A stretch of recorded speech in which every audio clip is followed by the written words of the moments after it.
Hello guys, so ayan, what's up sa inyo lahat. Ayan, ipapakita ko lang sa inyo yung technique ko na nalaman. So kapag makapal yung inyong paplastiran or papalitadahan, ito yung dapat gawin nyo guys para matibay. Ayan guys, lagyan nyo ng alambre na ganito na may raisang. Kapag ganyan kadakmulo, halos sa 2 inches mahigit yung dakmol or kapal, need mo yan guys para maging matibay at kumapit ng maayos yung inyong palitada or plastering. So ayan guys, yung update for today's video. Ayan ang mga kamason natin. Ayan, so nagpa-plastering na tayo, nag-start.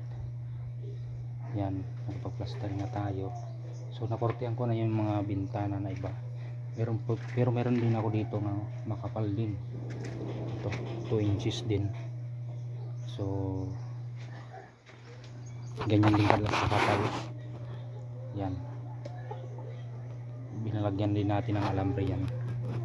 Ayan guys, napakakapal 2 inches.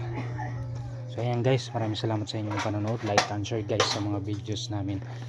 Thank you so much po sa inyong suporta. Ayan, sa mga kamason, mga ka-farmers. Ayan, thank you so much. God bless po.